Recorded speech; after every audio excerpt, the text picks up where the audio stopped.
Welcome back, everyone. Thanks for joining us, clocking in with PilieroMazza, labor and employment news for government contractors.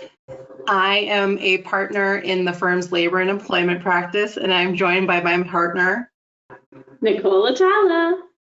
And we're going to talk to you about some updates today. Thanks for joining us. So, a recent case, although at this point, it might have been a few months ago, but it's still kind of making waves in the Service Contract Act community, is a decision out of the ASBCA that deals with the SCA and labor categories and classifications. And the case itself is Dynamic Systems Technology. Nicole, can you tell us a little bit about high level what this case is about? Sure. This was a contract that was being solicited, was being procured, and during the procurement process, there was some discussion and Q&A about one particular position and whether or not it was exempt, non-exempt, whether there had been some conformances that might have been, being processed by the Department of Labor or had been processed by the Department of Labor. And there was a question as to whether or not the contractor should classify this position as non-exempt. And if they should classify it as non-exempt, as you may know in the regulations, as soon as that position is classified as non-exempt under the Fair Labor Standards Act, it then converts that position to a service employee position under the Service Contract Act. And if it's a service employee under the Service Contract Act, that's when those minimum wage and fringe benefit obligations hit. The conformance issue is a big deal here because, you see the solicitation, it has a wage determination in it, but if there's no proper classification in the wage determination, then the contractor is supposed to prepare a conformance and submit it with their bid. So the issue here was, what's up with this conformance? We've heard some rumblings. There was some conflicting information in the Q&A. And one question, it was, the agency said, well, you heard from DOL, this position's exempt. And another question was about the conformance. And there was some indication that a conformance had been looked at or processed by the Department of Labor. So the contractor in this particular case decided in their bid they were going to make the position an exempt position, not subject to the Service Contract Act, but they put a contingency in their bid that if the Department of Labor or conformance had to be processed, they reserved the right to a price adjustment. And of course, they then took over, they were awarded the contract, they find out that the Department of Labor really did view this position as non-exempt along the way. And so they went to get their price adjustment. They got this conformance, went to get the price adjustment, and the government said, I guess initially maybe said hem-ha, like they tend to do, we're processing it. Eventually they say, no, that's your risk. This is a firm fixed price contract. The bid you submitted is at your risk. And the court agreed with them.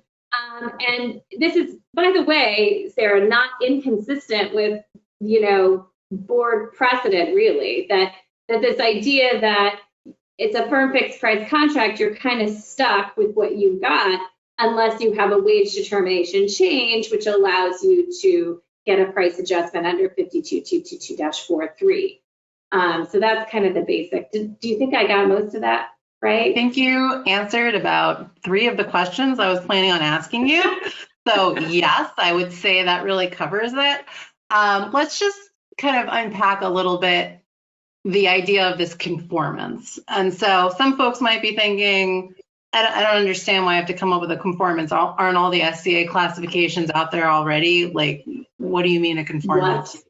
Yeah. Yeah. So think about this in terms of when the SCA was initially, initially put out there. It's like in the 80s. We're a few years from the 80s, and the Directory of Occupations, if you've ever, on a Saturday afternoon in the sunlight, read through the Directory of Occupations where there's this description of those wage determination classifications. There, it's really not that long. It doesn't cover the world of occupational categories as we know it, and particularly in light of the fact that the only really exceptions to the SCA is if you get into an exempt category under the Fair Labor Standards Act. So as the Department of Labor moves to really attack, those administrative, professional, executive exemptions and make more and more people non-exempt, either because they're being paid by the hour or whatever the case might be. Remember, under the FLSA, you have to meet a duties test and a salary basis test. And if you don't meet that on an SCA contract, they're SCA employees. So it really kind of opens this world of like, there are a lot of classifications that might not map, very well to a directory of occupations category. Great. And did I understand when you said like DOL gave them an answer or the agency gave them an answer and they couldn't rely on it? How are you supposed to make these decisions if you can't rely on what's being told to you by the agency or by the DOL? Well, I think this goes to this general idea that, the procurement process is not perfect, right? Things don't always go textbook the way we expect them to go. And a lot of times contractors bidding on these procurements have imperfect information, either about what the work looks like on the ground. So you're making these assumptions.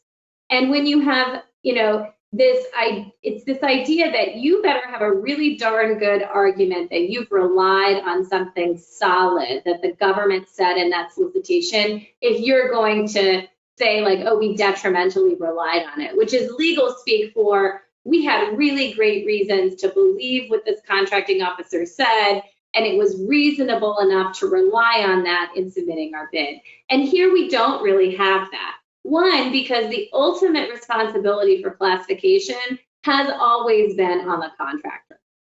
That's one of the principal burdens under the SCA that a contractor has. Step one, I always say, go back to step one. Classify your folks or the positions you anticipate to be on a contract under the Fair Labor Standards Act. And don't rely on what you heard the last contractor did, because maybe they did it wrong, right? It's ultimately your job to say, okay, is this position exempt or non-exempt, right? And you're going to have to carry that burden through. And that, to me, when I read this case, was ultimately the crux of it all. Like, they had the burden. They couldn't have their cake and eat it too and say, well, we're going to make it exempt, but we have reason to believe that it might be non-exempt because we've heard these rumblings about this conformance. And so like, if our burden changes down the road because we got it wrong to begin with, then we want this price adjustment. And I think that's principally the challenge here, is that they had reason to know that the exemption was in question. I was looking through the case as well, and it's sort of interesting what the DOL, whoever this DOL investigator / representative was, they actually ultimately said the SCA shouldn't apply to the contract period because it was predominantly professionals. And that should have been a red flag, right? Because if it doesn't apply to the contract or the task order, then you remove it, right? The answer isn't, well, then, I don't have to classify this individual. So there are some inconsistencies that you can look for in some of these answers that might inadvertently point you in the right direction. But my next question for you is, in this world of gray, how is anyone supposed to figure out which positions are exempt or non-exempt, and how do you mitigate risk if there's no clear answer?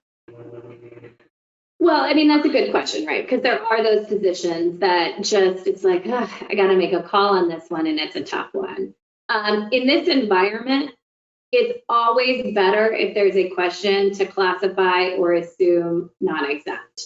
Now, there are ways to mitigate if you're like, I think it could be exempt, but not quite sure. For example, you could make someone salaried, but make their salary maybe a little bit lower than you otherwise would, and still give them access to health and welfare or access to vacation and holidays, so that if it does get flipped, you're probably not upside down on the benefits. And sometimes we help clients with this when they're like, this is an exempt position, but it's really part-time. So I can't really, the salary is hard to nail down. So I'm going to make the salary lower, or I'm going to make them hourly, but I don't want to get a conformance.